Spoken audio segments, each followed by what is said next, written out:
In sun-spangled New Orleans, Super Bowl VI unfolded in a panorama of pageantry. This brilliant backdrop was spiced by a surprise arrival, the Miami Dolphins. The Dolphins were born in expansion, and during their first 4 years, they sought only respectability. Now, after 2 seasons under Don Shula, they were saluted as champions of the AFC. They had arrived at pro football's most important moment. And in the carnival atmosphere of Super Bowl VI, the Dolphins would celebrate the joy of an incredible season.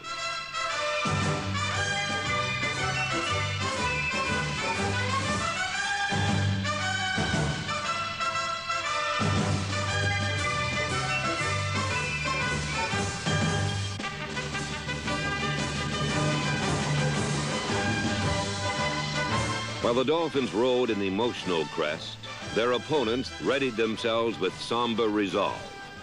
For even in the midst of sunny celebration, the Dallas Cowboys were haunted by a troublesome past. A past one man felt more keenly than anyone else.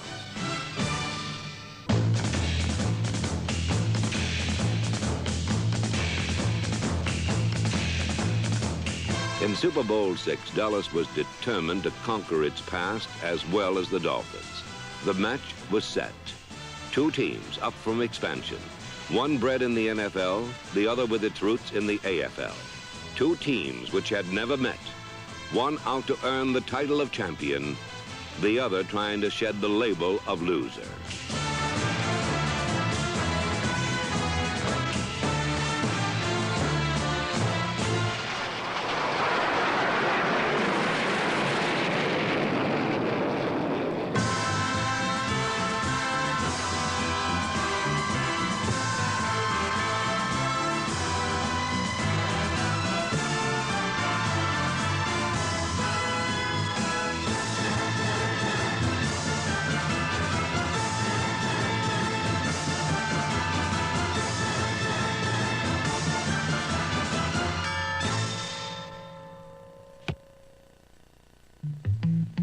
Super Bowl VI matched 2 coaching philosophies: Tom Landry's multiple offense, Don Shula's basic ball control. Over the years, the precision of the Cowboy offense has not altered. But in 1971, the synchro mesh of the Dallas attack added some salty dog, the Dodger, Roger Staubach.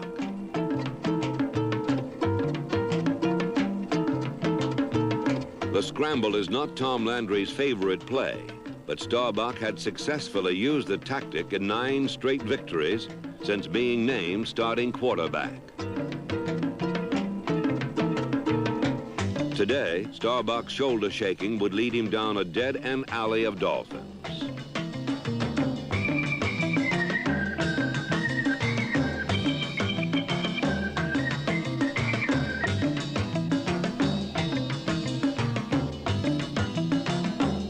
In the first quarter, Staubach left the pocket 5 times and lost a total of 9 yards. While Dallas searched for its game legs, Miami came out ready to roll. At quarterback, Shula had reformed scrambler Bob Greasy, now disciplined to direct a basic ground game with Larry Zonka and 21 Jim Kick, a matched set of power backs.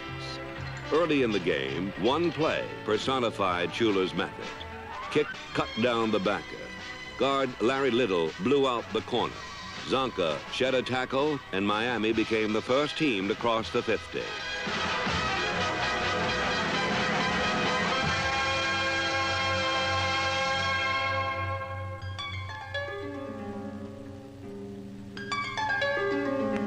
Larry Zonka fumbled for the first time in 238 carries, and a moment of early Dolphin advantage passed to the Cowboys.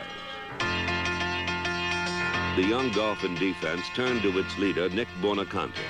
Staubach returned with a plan to strike at this Miami nerve center to gain control of Bonacante's middle area. The implement of attack was a running game designed to start flow one way, then send the ball carrier cutting sharply back against the grave. Trapped out of position and blocked on every play, Bonacante saw control of the middle slipping through his fingers.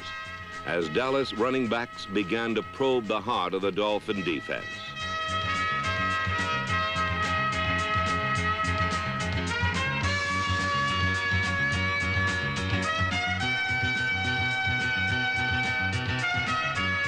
The Dolphins finally held, and Dallas settled for a Mike Clark chip shot and a 3-0 first quarter lead. A Miami mistake had been converted into a Dallas score. One game plan had faltered. Another was beginning to assert itself. The shadowy shapes of Cowboy past haunted Landry. A symbol of Dallas defeat had returned wearing aqua. To end the Paul Warfield curse, Landry dispatched number 34, Cornell Green, to follow every movement,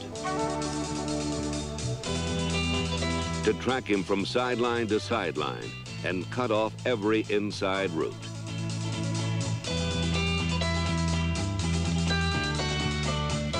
With Green blanketing inside, cornerback Mel Renfro could drop outside. Smothered inside out, Warfield began to feel pressure where there was none. To stop the Dolphin ground game, Landry turned to another source.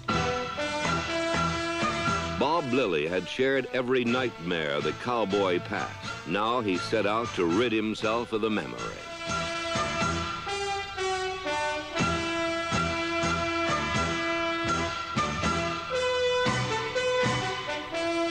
Lilly, the intimidator, breaking down Miami's plan of control and then pursuing it into all-out retreat.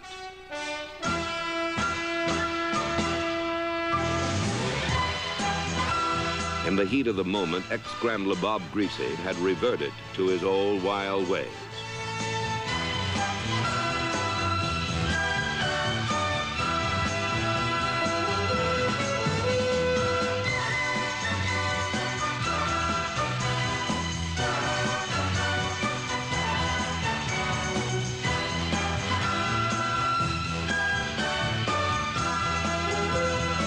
Griese's 29-yard loss was a dramatic evidence of the trend of Cowboy domination, but a less obvious pattern of control was being established along the front lines. Liscio, Nyland, Manders, Nye, and Wright.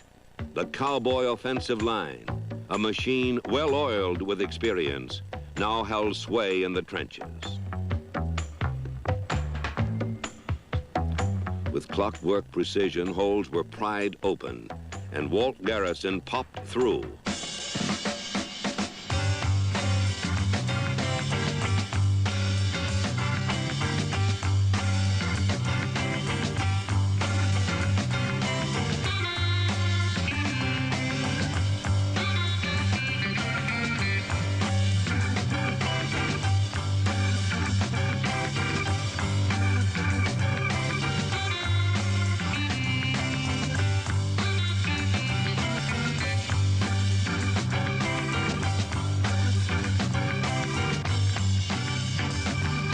The rugged kinship of Garrison and the offensive line softened Miami resistance. Now Staubach could rest easy in the pocket and strike up a passing attack.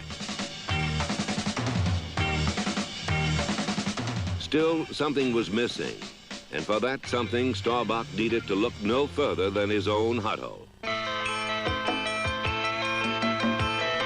Number 19, Lance Allworth, was ready, but he had spent a frustrating first quarter running roughshod through the Dolphin zone while Staubach scrambled.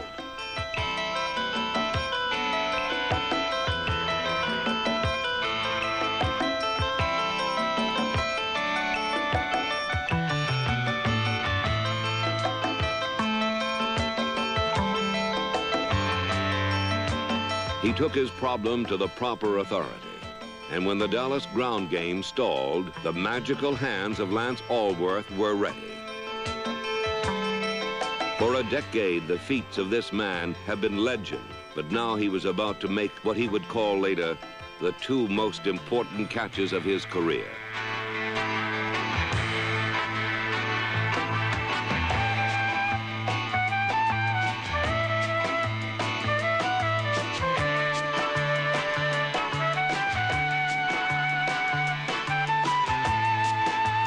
On Allworth's first catch, he once again wove his way to the open area of the zone.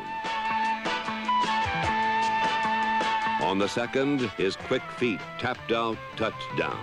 A super receiver had finally found a fitting showcase for his skills. Allworth's touchdown gave Dallas a 10-0 lead with less than 2 minutes remaining.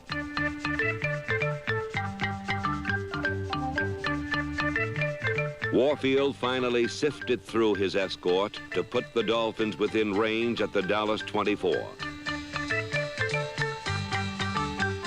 But Miami touchdown hopes fell harmlessly off Warfield's chest.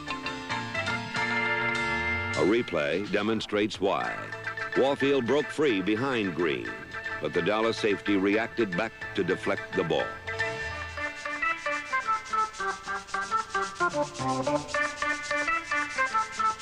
Time was short, and Miami called on its tiny Cypriot hero, Garo Yepremian, to salvage 3 points.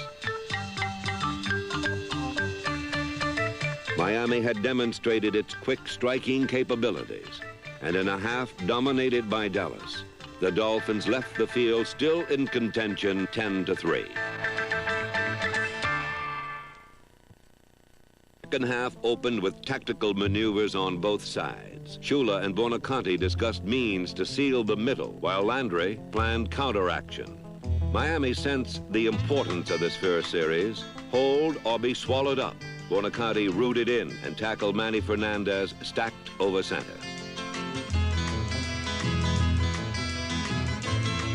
The shocked Dolphins watched Dallas fly outside. The flanks opened and Dwayne Thomas flowed into the secondary.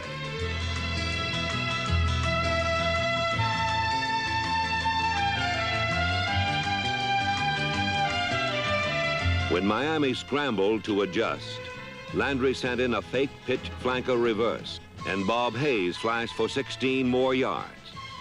Then back to Thomas to weave his way home.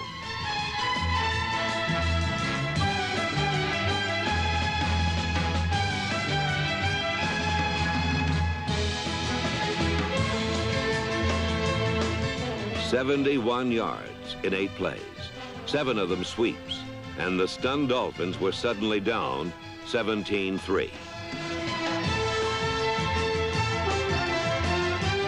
The quick Cowboy success was accepted without celebration. Still half a game remained, and Dallas had been guilty before of accepting victory too quickly.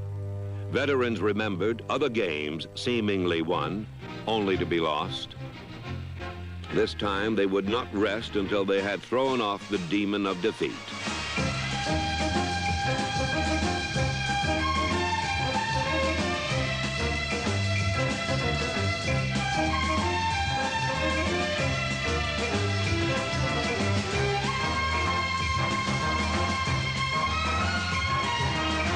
Thomas, Garrison, Calvin Hill, and the offensive line plundered the Dolphins for a Super Bowl record 252 yards rushing. And Staubach settled into his role of captain with easy confidence.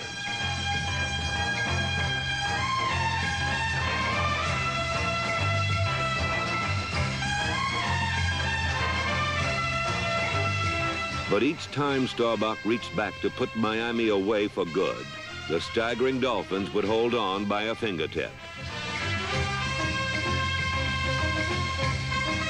Every time it was cornered, the scruffy, no-name defense would hold its own, then lash back.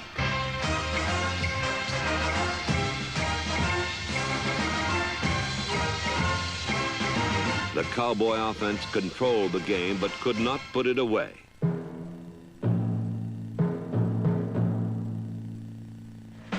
Dolphin fate lay in the hands of a defense called Doomsday. Doomsday measured Miami for defeat.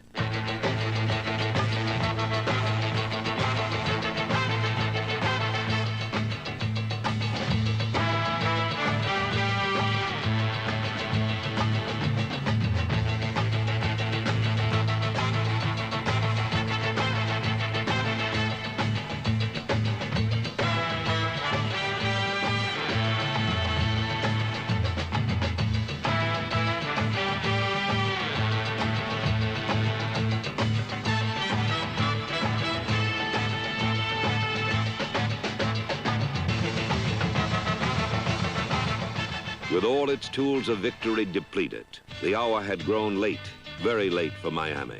And now doomsday would end the dream for good, with another veteran of past failure, Chuck Howley, accepting the honors.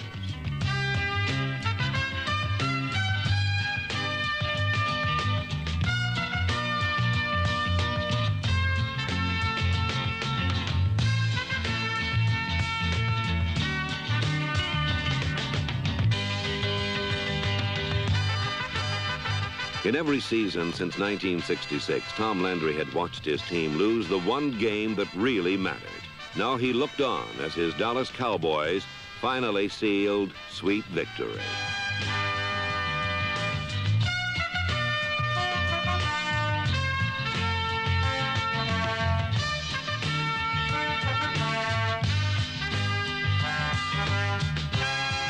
Dallas led 24-3. And for the first time in their history, the crown fit.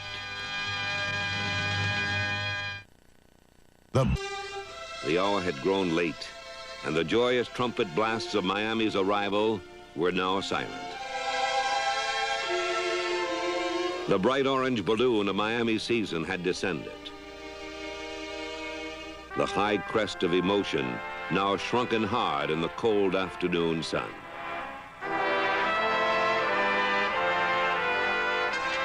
But a memory remained, the image of a remarkable season put together by an unlikely team. The Dolphins were determined to have one last moment.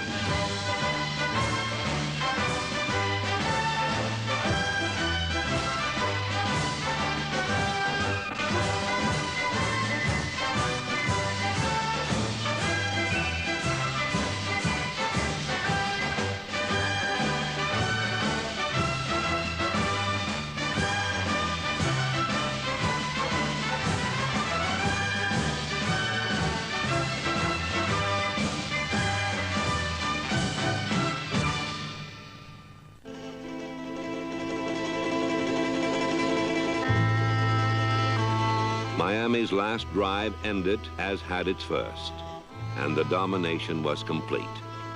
In the gloom of the moment, the Dolphins could not be consoled. But a real triumph remained. They had come so far, so fast, and they would get another chance. Dallas had needed 6.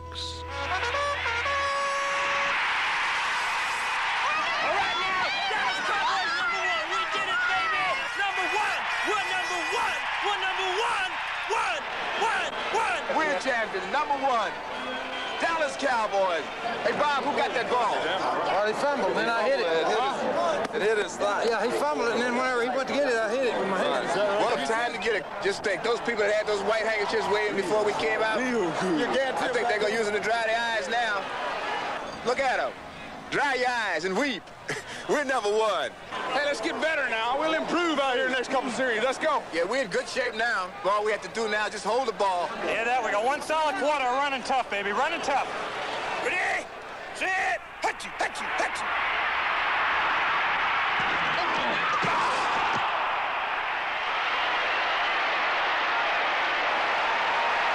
All right, Mike Ditka. All right. Ditka's catching the ball, but he can't hold on to his shoe now. Hey, Mike. Get away, big Mike. Hey, Mike. Get that shoe on. Get back in there.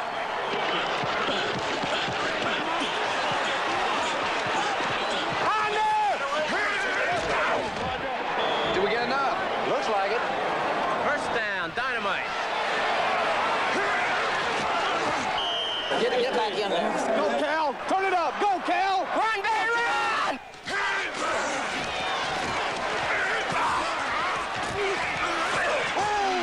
I can feel it. What a shot. Get up, Calvin. Get up, Calvin, and run harder, baby. Whoa, he's a little bull. Hey.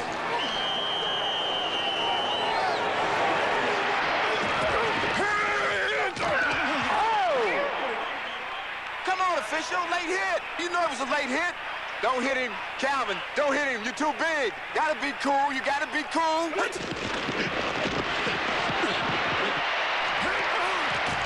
Get in there. Get in there. Get in there. Take it in. Woo!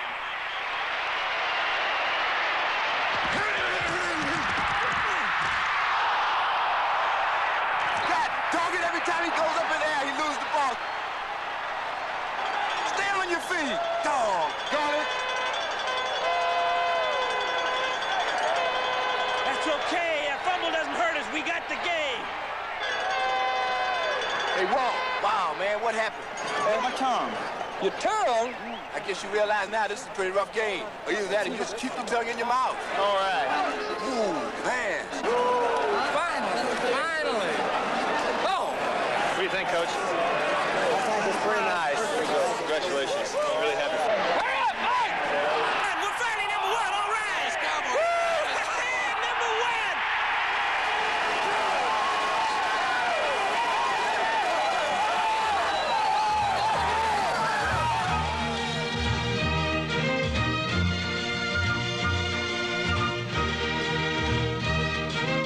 The Dallas Cowboys accepted their championship, not with a wild scream of triumph, but with an easy sigh of relief. 12 years separated Tom Landry from his first dream to its realization, and in the end, the long, hard road made the final destination seem all the sweeter.